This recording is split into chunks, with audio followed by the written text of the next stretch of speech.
Welcome to the ultimate Shitbox Tierlist. Today we're going to be diving into one of the most hated or loved car categories, shitboxes. They're the kind of car that it's so bad that it starts to become good. It's the kind of car you buy under 1,000 euros on marketplace. You can beat up, you can do whatever to it and it'll survive. It's the car that rattles at every corner. You feel like you're gonna die at high speeds. You'll never know if it survives the next startup, but that's the good thing about the car. That gives the car charm. So let's dive into these cars and rank them. Let's talk about the Peugeot 206. It's a car you can pick up for around 500 to 1,000 euros. A lot of people like to hate on French cars. I'm not one of those people. I actually like French cars because I'm just biased because I drive a Renault. But let's talk about the 206. This car is truly a French masterpiece. But let's be honest, the car is so fragile that a little bit of wind might break it.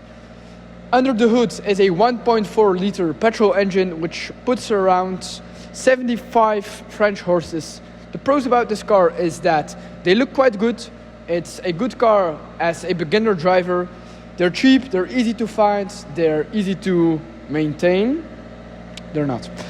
The electronics are bad, they're horrible.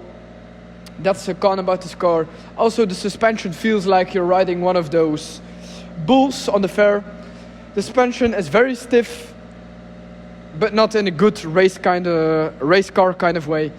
I'll put this car actually in a B tier because I actually like this car. I've driven it a lot. I know some people that have this car.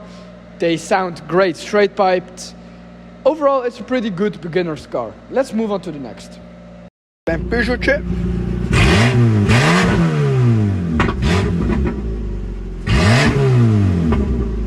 A Fiat Punto. This car you can pick up for around 400 to 800 euros again on Facebook Marketplace. It's Italy's attempt at making an affordable city car, but instead of pizza and pasta, you get mechanical misery.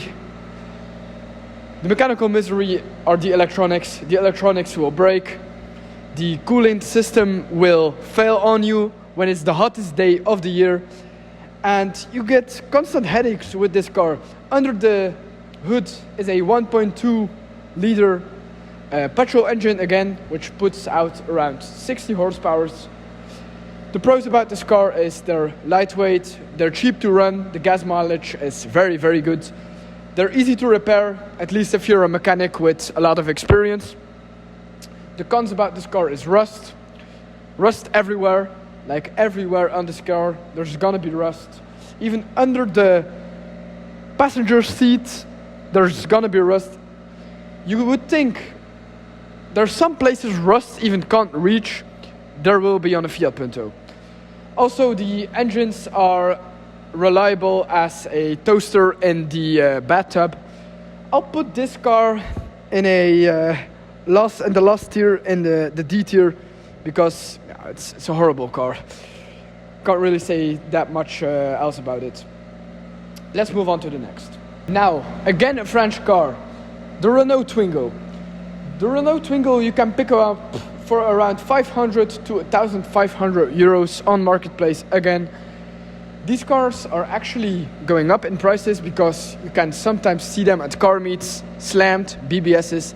They look very good, they're an eye catcher, but they look like they were designed by a kid with a crayon box. Under the hood is a 1.2 liter petrol engine which puts up around 58 horsepower, I think. The pros about this car is that they're super compact, they're perfect for narrow streets, for parking, whatever. The interior is surprisingly spacious, even for a hatchback car. You can probably fit around 3 dead bodies into the trunk. So if you're a mafia boss and you want a good car, the Renault Twingo is for you. One of the cons is the plastic dashboard will crack it will. I've worked on these cars before, and I saw just the dashboard around 90,000 kilometers. There was just a crack in the middle of the dashboard.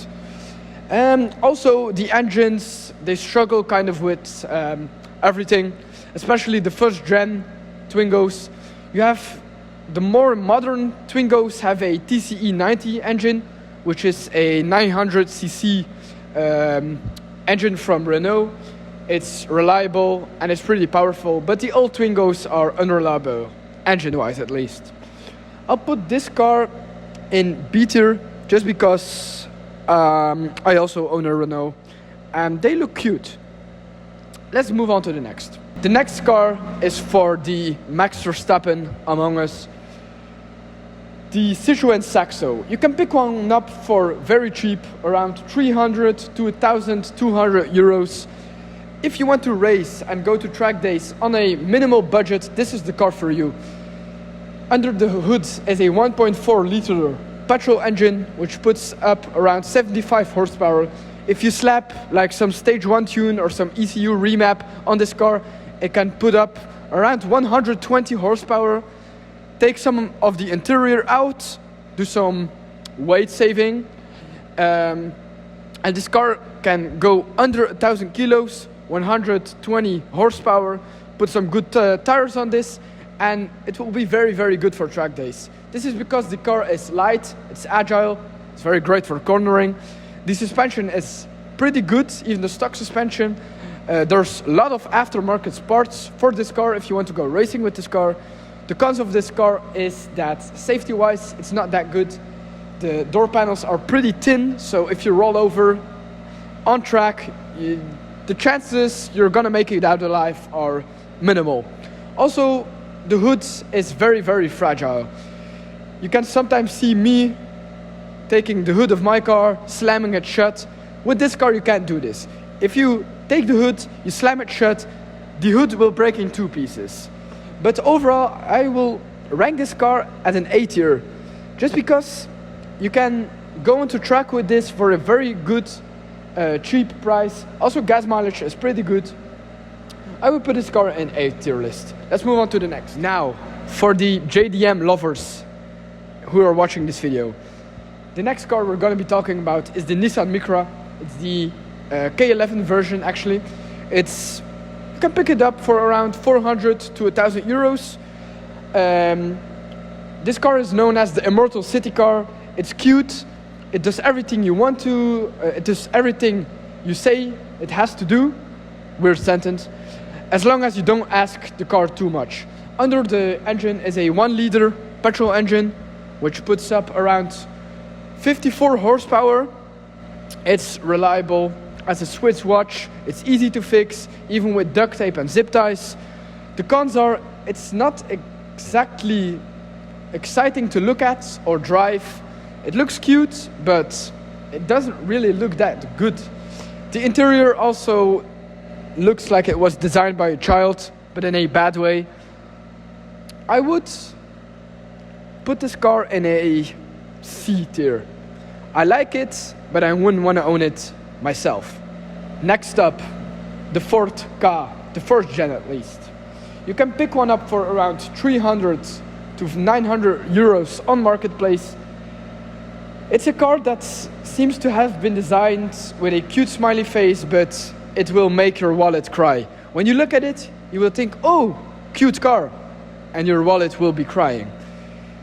Under the hood is a 1.3 petrol engine, which puts out around 60 horsepower, something like this.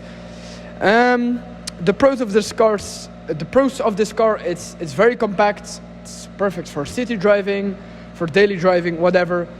Gas mileage on this car, very good. Good handling because it's lightweight. The cons of this car is that the rust monster will eat this car alive. Same with the Fiat Punto. If you think rust can't reach a certain place, it will in this car. Also, one of the cons is that the engine feels like it's missing 50 horsepower because it's great in handling, but you have no power. I'll put this car actually in a B tier, but if you want to pick one up and you're gonna buy one, check for rust, because if it has rust, you won't get it through vehicle inspection, and it will be horrible, horrible, horrible to fix, and it will cost you a lot of money. So that was my Shitbox tier list. Let me know if I missed a car, if you want to see a car rated. I have some of these shitboxes at the back, which I can drive on. I can do a review on Shitbox.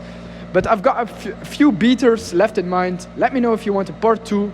But for now, I'll see you later. Don't forget to like, subscribe, whatever. And see you next time. You